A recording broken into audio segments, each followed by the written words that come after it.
வணக்கம். ஒளிமனம் தாய் வீட்டுக்காக வாசிப்பவர் கருணாகரன். மானுட விடுதலையில் புது யுகம் ஒன்று மலர வேண்டும், அதற்கான அகத்திறப்புகளை கலையும் இலக்கியமும் செய்ய வேண்டும் என 1970களில் இலக்கியத்திலும் கலைக்கோட்பாட்டிலும் ஒரு இடையீட்டை செய்தது மெய்யுள். கலைக்கோட்பாடு என்பதே ஒரு வகையில் வாழ்க்கையை பற்றிய அதை உள்ளும் புறவுமாக கட்டமைக்க விளைகிற உளநிலை மற்றும் அறிவியல் சிந்தனை தான். கடந்த நூற்றாண்டின் பிற்பகுதியில் அறிமுகப்படுத்தப்பட்ட மெய்யுள் தமிழ் நவீன கலை இலக்கிய பரப்பில் சிறிய அளவில் அதிர்வை ஏற்படுத்தியது. இருந்தும் அதை அடுத்த நிலைக்கு வளர்த்தெடுப்பதற்கு தமிழ் சூழல் தவறியது. இந்த சிந்தனையை முன்வைத்தவர் மூத்த என்று அழைக்கப்பட்ட தலைசிங்கம். யாழ்ப்பாணம் பூங்குளத்தில் பிறந்தவர் தலைசிங்கம். மானுட விடுதலையை பிரபஞ்ச அளவிலான விடுதலையாக விரித்து சிந்தித்தார் தலைசிங்கம். இதற்கு அகவிழிப்பு, அதாவது ஆன்மீக விழிப்பு அவசியமானது என கண்டார். மேற்குலக சிந்தனையின் வழியாக அகத்துண்டலையும் சிந்தனை தொடக்கத்தையும் பெற்ற தலைசிங்கம் அதை இந்திய ஞான வரவுடன் நினைத்து புதிய வழியொன்றில் விடுதலைக்கான தன்னுடைய சிந்தனையாக வெளிப்படுத்தினார். தலைசிங்கம் தன் காலகட்டத்தை பின்வருமாறு வகைப்படுத்துகிறார். தற்காலம் ஒரு புதிய யுகத்தை நோக்கி மாறிக்கொண்டிருக்கிறது. நாம் இரு உலகங்களுக்கிடையே கிடந்து போராடி கொண்டிருக்கிறோம். ஒன்று செத்துக் கொண்டிருக்கிறது, மற்றொரு பிறக்க முயன்று கொண்டிருக்கிறது என அதற்கேற்ற முறையில் உருவாக்கிய தனது கலைப்பார்வையை பிரபஞ்ச யதார்த்தம் என்று சொன்னார்.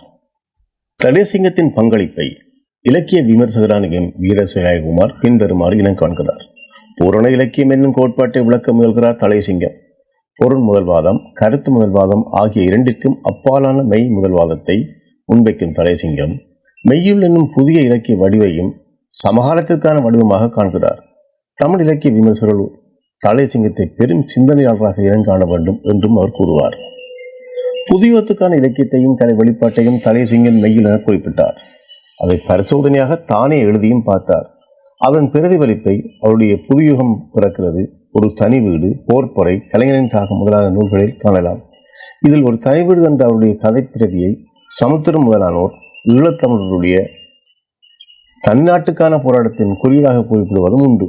ஆனால் தலைசிங்கம் வலியுறுத்த விளைவது அதற்கும் அப்பாலான புதிய விடுதலையே ஆகும். தலைசிங்கத்தின் சிந்தனையும் அவர் அறிமுகப்படுத்த மெய்யுள் என்ற கோட்பாடும் தமிழில் உருவாக்கி ஒரு முக்கியமான கலை வடிவம் என்று கருதி கொண்டு அது குறித்து சுந்தர ராமசாமி, ஜெயமோகன், எம் வீரசகாயகுமார், சி மோகன், கி ராஜநாராயணன், சூவி, தேவதேவன், மு பொன்னம்பலம் உட்பட பலரும் குறிப்பிட்டு எழுதியுள்ளனர். மெய்யுள் விடுதலையின் புதிய அழகியல், புதிய அரசியல், புதிய தரிசனம்தான் என்றாலும் நடைமுறை சாத்தியங்களை எட்ட முடியாத அதீத கற்பனாவாதம் என சிலர் வாதிட்டனர்.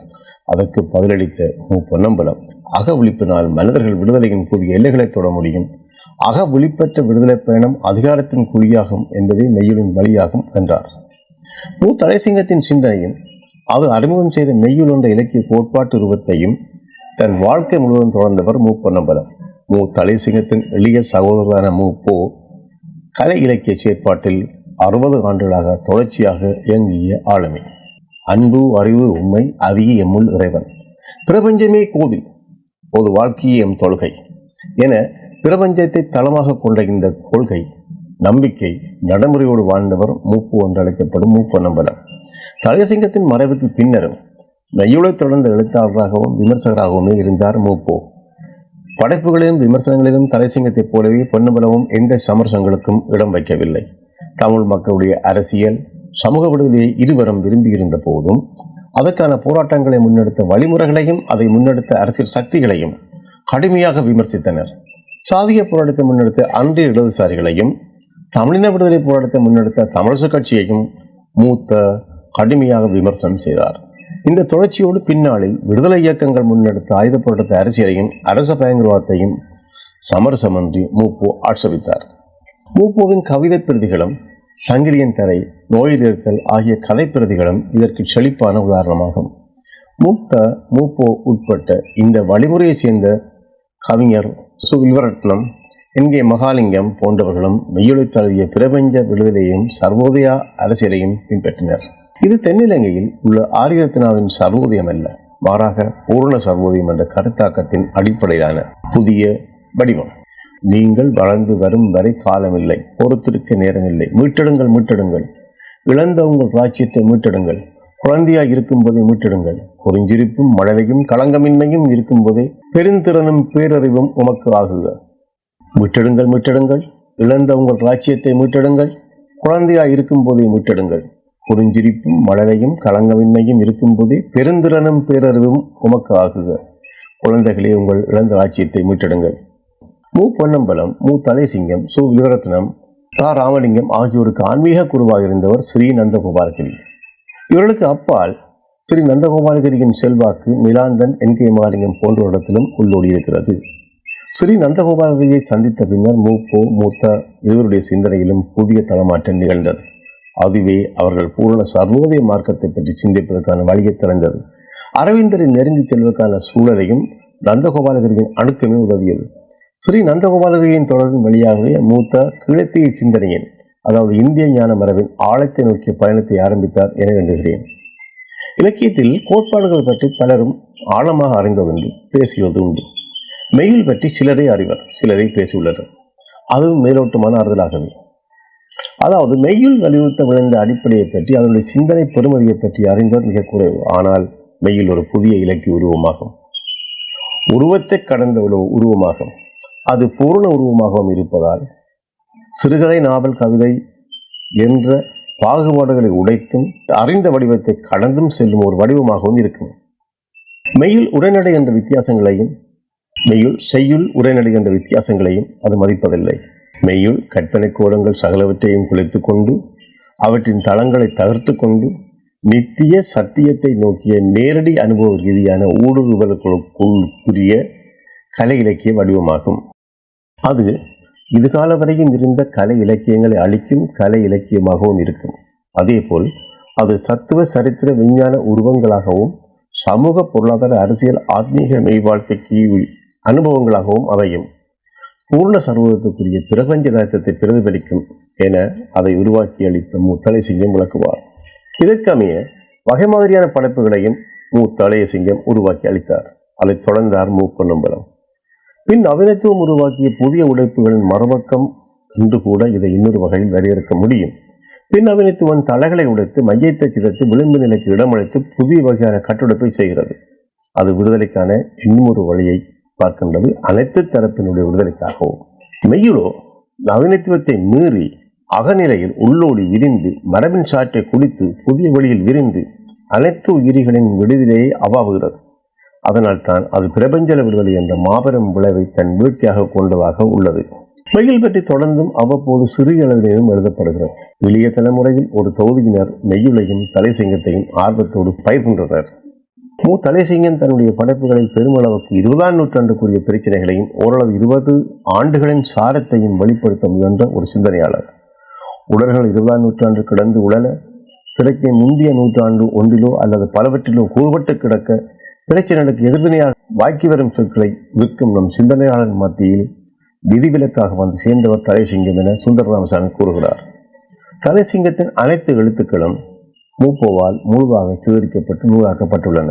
முழு தொகுப்பை காலச்சுவடு முழுமையாக வெளியிட்டுள்ளது. ஆனால் மெய்யுளின் அடுத்த கட்ட வளர்ச்சியையும் பரிமாணத்தையும் எட்ட முன் மு. தலைசிங்கம் மறைந்துவிட்டார்.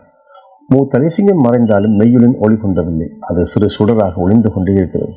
அதை விரித்து அடுத்த கட்டத்துக்கு கொண்டு செல்லக்கூடிய சிந்தனையாளர் வந்தால் அதன் இன்னொரு நிலையை அல்லது வடிவத்தை அல்லது அதனுடைய ஆழத்தை, விரிவை ஆழ்ந்து உணரலாம். ஆனாலும் தன் பாடின் இறுதி நாள் வரை மெய்யுள்ளின் வழி தொடரை தொடர்ந்து கொண்டிருந்தவர் மு. பொன்னம்பலம்.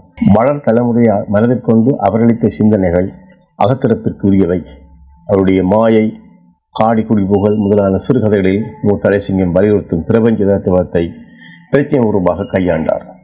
பொன்னம்பலம் மெய்யுளின் புரட்சியை பல விதமாக பரிசோதித்ததோடு தன்னுடைய தளத்தில் நின்று கவிதை, சிறுகதை, நாவல், விமர்சனம், சிறுவர் இலக்கியம், இதழியல் என்ற செயற்பாட்டு தளங்களில் தொடர்ச்சியாக தீவிரமாகி அங்கிருக்கிறார். ஏறக்குறைய 60 ஆண்டுகளுக்கு மேலாக மெய்யுள் வலியுறுத்திய உருவத்தை உடைப்பதில், புதியவற்றை படைத்தளிப்பதில் மூப்போ எவ்வளவுக்கு பிரஜபூர்வமாக செயற்பாட்டுகிறார் என்ற கேள்விகள் இருந்தாலும் சிந்தனை போக்கில் மூவர் தலைசிங்கத்தை தவறாமல் தொடர முற்பட்டார் என்பதை மறக்க முடியாது. அதனுடைய வெளிப்பாடுகளாக அவருடைய பல தொகுதி எழுத்துக்களை கூறலாம். அவருடைய சிறாராக்கங்கள் முக்கியமானவை. மூப்போவின் முதற்கட்டம் மு. தலைசிங்கத்தோடு தொடங்கியதும் இணைந்து செயற்பட்டதுமாக இருந்தது. தலைசிங்கத்தின் பிரபஞ்ச தத்துவத்தில் மட்டுமல்ல, அவருடைய சமூக அரசியல் நோக்கிய செயற்பாட்டிலும் நோக்கிலும் ஒன்றாகி நின்றார் மு. பொன்னம்பலம். முன் தலைசிங்கம் விட்டு சென்ற குறையில் நின்ற பணிகளை தொடர்ந்து செய்து கொண்டிருந்தார். ஆனால் தலைசிங்கத்தைப் போல நேரடியான அரசியலிலும் சமூக செயற்பாட்டிலும் பொன்னம்பலம் ஈடுபடவில்லை. தலைசிங்கம் களப்பணியில் நேரடியாக ஈடுபட்டு சிறை வரை சென்றிருந்தார். காவல்துறையினரால் கைது செய்யப்பட்டு மோசமாக தாக்கப்பட்டிருக்கிறார். அவருடைய மரணத்துக்கு காரணம் கூட அவர் போராட்டத்தின் போது காவல்துறையினரால் தாக்கப்பட்டது என்று சொல்லப்படுவதுண்டு. தலைசிங்கம் அளவுக்கு மூப்போவுக்கு சமூக அரசியல் ஈடுபாடு கிடையாது. அதே சமயம் அவரை போல செயற்பாட்டு தீவிரமும் மூப்போவுக்கு இல்லை என்றாலும் உள்மலை யாத்திரையிலும் கலையாக்க வெளிப்பாட்டிலும் மூப்போவுக்கு தீவிர ஈடுபாடு இருந்தது. மெய்யுளின் சிந்தனையை வரையறையின்றி தொடர்வது, அது சமூக வளர்ச்சியின் அடிப்படையாக்க விளைவது என மூப்போவின் பணிகள் அமைந்தன. இலக்கிய கோட்பாடராகவோ விமர்சகராகவோ மட்டுமன்றி சமூக செயற்பாடுகளின் தீவிரமாக செயற்பட வேண்டும் என்ற நிலைப்பாட்டை கொண்டவர் தலைசிங்கம். அவருடைய இலக்கிய பார்வையும் அதுதான். வாழ்வென்பதே கலை என்றார் தலைசிங்கம். கலைஞரின் தாகம் என்ற கட்டுரையில் இதை தெளிவாக விளக்குகிறார். என்பதால் தான் முன்னரே குறிப்பிட்டுள்ளதைப் போல தீவு பகுதியில், அதாவது புங்குடுதீவில் 1970களில் சாதி ஒடுக்குமுறை நடந்த போது அதற்கு எதிராக நின்றதோடு நில்லாது அதனையும் எதிர்த்தார் தலைசிங்கம். மேல் சாதனையாக கருதி கொண்டவரின் பிடியில் இருந்த கண்ணகியம்மன் கோயில் கிணற்றில் தாழ்த்தப்பட்ட மக்கள் தண்ணீர் அள்ளக்கூடாது என்று தடுத்த நீதியின்மைக்கு எதிராக போராடினார் தலைசிங்கம். தலைசிங்கத்தோடு அன்று இளைஞராக இருந்த கவிஞர் சுபிலரத்னமும் போராட்ட களத்தில் நின்றார், தாக்கப்பட்டார். தலைசிங்கம் வாழ்ந்த காலத்தில் மெய்யுடன் கோட்பாட்டு உருவாக்க விவாதத்திலும் செழுமையிலும் மூத்தாவோடு இணைந்து செயற்பட்டவர் மூப்போ. 73 தலைசிங்கம் நோயாப்பட்டு இறந்தபின் தனித்து நின்று மெய்யுள் பற்றிய விவாதங்களை மேலெடுத்துச் சென்றார். ஆனாலும் அது மூத்தாவின் சிந்தனை தொடர்ச்சியாக அதை பிரதி பண்ணுவதாக இருந்தது தவிர மூத்தாவின் சிந்தனை விரிவாக இருக்கவில்லை என்பது கவனத்துக்குரியது. மூப்போவின் இரண்டாம் கட்டம் மெய்யுளை தன் வழியில் பரிசோதித்து பார்ப்பதோடு இலக்கியத்தின் பன்முக வெளிப்பாட்டில் தன்னை ஈடுபடுத்துவதாக இருந்தது. கவிதைகளில் அதிகமாக பரிசோதனை ரீதியான உழைப்பு செய்து பார்த்தார். அதனுடைய வெளிப்பாடு அது அகவழி சமிக்கைகள், விடுதலையும் புதிய எல்லைகளும், பேரியல்வின் சிற்றொலிகள் போன்றவை. கட்டுரைகளுத்தான், அதாவது அதை கட்டுரைவில் இல்லை என்பதே மெய்யுளின் விவாதமாகும். ஆனாலும் கட்டுரைகளுத்தான் விரிவான உரையாடல்கள் நடந்தன. யதார்த்தமும் ஆத்மார்த்தமாகவும் விசாரம் போன்ற நூல்கள் இதனை கண்டறிய உதவியிருக்கின்றன. மூத்தவின் நாவல்களிலும் சிறுவர்களிலும் மெய்யுளின் அடிப்படைகள் குறைவாகியுள்ளன. மெய்யுளின் சிந்தனை போக்கை அவரால் உருவாக்கப்பட்ட நாவல்களில் ஓரளவுக்குத்தான் காணலாம். மூப்போவின் முக்கியமான பங்களிப்பு அவர் முன்வைத்த விமர்சனங்களாகும். மிக கூர்மையான விமர்சனங்கள் பொன்னம்பலத்தினுடையவை. அதேவேளை பதற்றம் நடந்தவையும் உண்டு. M.A. நுகுமான், மார்க்ஸ், வெங்கட்சாமிநாதன், மோகன் போன்றவருடன் காட்டமான தொழில் விவாதங்களையும் எதிர்நிலைகளையும் ஆற்றியிருக்கிறார் மூப்போ. எதிர்நிலை பார்வைகளாக இருந்தாலும் விவாதங்கள் எப்போதும் அறிவொளிக்குரியவை என்ற அடிப்படையில் முக்கியமானவை. மூப்போ அதை செய்து வந்திருக்கிறார். பின்னாளில் மேற்கொள்ளப்பட்ட விவாதங்கள் தகவல் தவறுகள், மதிப்பீட்டு குறைபாடுகளுக்கான அடிபாடுகளாக சுருங்கியதும் உண்டு. உதாரணம், ஈழக்கவிதை பற்றிய ஏமோனின் கருத்துக்கள் தொடர்பாக மூப்போவின் கூற்றுகள். மூப்போவுடைய சிறார் கதைகளும் கவிதைகளும், அதாவது பாடல்களும் மிக முக்கியமானவை. மரபார்ந்த சிந்தனை தளத்தில் அவற்றை உருவாக்குவதை விட புதிய கோணங்களில் சிந்திக்கும் வகையிலான அறிவியல் பண்பில் சிறார் இலக்கியம் உருவாக்கப்பட வேண்டும் என்பதே அவருடைய நம்பிக்கை. அதை செய்தும் பார்த்தார். அதில் அவர் வெற்றியடைந்தார் என்றே சொல்ல வேண்டும். ஊஞ்சல் ஆடுவோம், நான் அரசன், உண்மையில் எழுதல், செவ்வாய் மனிதன், நீர்க்கோலங்கள், முடிந்து போன தசையாடல் பற்றிய கதை, யுகம் ஒன்று மலரும், கலைகள் செய்வோம், முற்றத்து பூக்கள் என்பவை மூப்போவின் சிறார்களுக்குரிய ஆக்கங்கள் ஆகும். பொன்னம்பலத்தின் இன்னொரு பரிமாணம் அவருடைய இதழியல் பங்களிப்பு ஆகும். தலைசிங்கத்தினால் தொடங்கப்பட்ட பூரணியில் பங்களித்திருக்கிறார் பொன்னம்பலம். 80களின் பிற்பகுதியில் யாழ்ப்பாணத்திலிருந்து வெளிவந்த திசை என்ற வார பத்திரிகையின் ஆசிரியராக பணியாற்றினார் பொன்னம்பலம். திசையில்தான் பொன்னம்பலத்தின் பங்களிப்பு பெரியது. ராசா, நிலாந்தன், திருநாவுக்கரசு, A.J. கனகரத்ன, ரஞ்சகுமார், பன்சட்டாயன், ஸ்ரீதரன் என கலை இலக்கியத்தில் புலமைத்துவமும் ஆற்றல் சிறப்புமுடைய அணியை திசையோடு இணைத்திருந்தார் பொன்னம்பலம். இதனால் மூப்போவின் ஆளுமையினாலும் சிந்தனை போக்கினாலும் வளமைக்கு மாறான வகையில் திசை ஒரு மாற்று பத்திரிகையாக வெளிவந்தது. பின்னாட்களில் கொழும்பிலிருந்து வந்த சர்ணியர் வார பத்திரிகைக்கு முன்னோடி திசை எனலாம். அரசியல், கலை, பண்பாடு, சமூகவியல், வரலாறு, இலக்கியம், கார்ட்டூன் ஆகியவற்றில் திசையின் பங்களிப்பு மிகப்பெரியது. இவற்றை விட A Country Interrupt ஆங்கில கவிதை நூல் தொகுதி ஒன்றையும் மூப்போ எழுதி வெளியிட்டார். இன்னொரு ஆங்கில கவிதை நூல் A.A. கனகரத்னாவின் மொழிபெயர்ப்பில் வந்தது. பொன்னம்பலம் எழுதிய திருநாவின் புதிய திசைகள் என்ற நூலுக்கு மலேசியாவில் தான் ஸ்ரீ சோமசுந்தரம் கலை இலக்கிய அறவாரியம் 2010-11 ஆண்டுகளுக்கான அனைத்துலக புத்தகங்களுக்கான இலக்கிய பரிசாக $10,000 வழங்கியது. தமிழ் நிதி விருதை கொழும்பு தமிழ்ச்சங்கம் வழங்கி கௌரவித்தது. இதைவிட வேறு பல விருதுகளையும் மூப்போ பெற்றுள்ளார். அதில் அரச விருதுகளும் உண்டு. அரச விருதுகளை மூப்போ பெற்றுக்கொண்டதையும் பின்னால் மூப்போவுடன் ஏற்பட்ட சமரசங்களையும் அவருடைய நெருங்கிய சகாக்களான யேசுராஜா நிலாந்தர் உள்ளிட்டவர்கள் கவலையுடன் நோக்குகின்றனர். 70-80களில் மூப்போவுக்கும் 90-2000க்கு பிந்திய மூப்போவுக்கும் இடையிலான வேறுபாடுகள் துலக்கமானவை. முதற்கட்டம் யாழ்ப்பாணத்தை தளமாக கொண்டது. இரண்டாவது கட்டம் கொழும்பை தளமாக கொண்டு அமைந்தது. 12 வயதில் கவிதை எழுதி இலக்கியத்தில் ஈடுபடத் தொடங்கிய மூப்போ தன்னுடைய இறுதி நாட்கள், அதாவது 86 வயது வரை தொடர்ந்து எழுதி கொண்டும் விவாதித்துக் கொண்டுமே இருந்தார். எளியோரின் வெளிப்பாடுகளில் அவர் கொண்டிருந்த ஆர்வமும் அவற்றை குறித்து எழுதிய பண்புடைய பங்களிப்புகளும் மதிப்புக்குரியவை.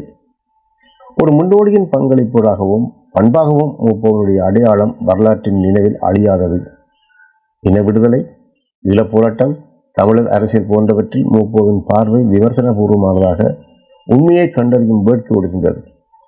இதனால் அவர் விமர்சனங்களையும் எதிர்கொண்டார். அதையிட்ட வருத்தமோ அவருக்கு இருக்கவில்லை. பதிலாக மகிழ்ச்சியை திளைத்தார். அதேவேளை சமூகத்தியர் அவரை பாடாய்ப்படுத்தியது. மூப்போ 1980களில் எழுதினார், ஒவ்வொரு மனிதனது விடுதலையும் அவனவன் அறிவுக்கேற்ப நடைபெறுகிறது. ஒரு சமூகத்துக்கும் இனத்துக்கும் அப்படியே அதனதன் அறிவுக்கேற்ப அது குறுகவும் விரியவும் செய்கிறது. விடுதலையின் எல்லைகள் எமதறிவின் எல்லையை சுட்டுகின்றன. நாம் பட்டறிந்த வரலாற்றுக்கு இதைவிட அறிஞ்சொல்வர் என்ன? ஆனால் இதை முன்னுணர்ந்திருக்கின்றார் மூப்போ. அறிஞர்களின் இயல்பும் முதன்மையும் இதுதான். அதனால் தான் அறிவு பெருத்தவர் நோவு பெருத்தவர், காலத்தை முன்னுணர்ந்தவர் கால புறநாற்றுவர் ஒருவர் என்று கூறப்படுவது உண்டு. மூப்போவின் எழுத்துக்கள் ஒரு வகையில் விடுதலைக்கான வேட்கையெனில், இன்னொரு வகையில் அது சமூகத்தீர்களும் காலத்தீர்களும் தோய்ந்தவையாகும். மூப்போவின் இறுதிக்கால எழுத்துக்களில் முக்கியமானது மு. தலைசிங்கத்தை பற்றி எழுதப்பட்ட மு. தலைசிங்கம் அடிவேற்கும் நினைவுகள் என்ற வரலாற்று நூலாகும். இது தலைசிங்கத்தின் வாழ்வையும் வரலாற்றையும் ஆளும் உருவக்கத்தையும் அருகிருந்து பார்த்து வந்தவரின் வெளிப்பாடு. இதை படிக்கும் போது மு. தலைசிங்கத்தை பற்றிய இன்னொரு பரிமாணம் நமக்கு கிடைக்கிறது. கூடவே அன்றைய சமூக சூழலும் மூப்போவின் வரலாற்று பாதியும் தெரியக்கூடியதாக இருக்கிறது. அன்பொழுக எல்லோரையும் ஒவ்வுயிரையும் தன் நெஞ்சோடு நினைத்து பேசும் தன்னியல்பு சித்திரமாக வாழ்ந்த மூப்போ நம்பரத்தின் விடைபெறுதல் சத்தியத்தின் ஒளியை மெய்யுலை நம் நெஞ்சிலே ஏற்றுகிறது. ஒளியினால் வரைந்த சித்திரம் ஒன்று நமக்கு புலனாகிறது. நன்றி, வணக்கம்.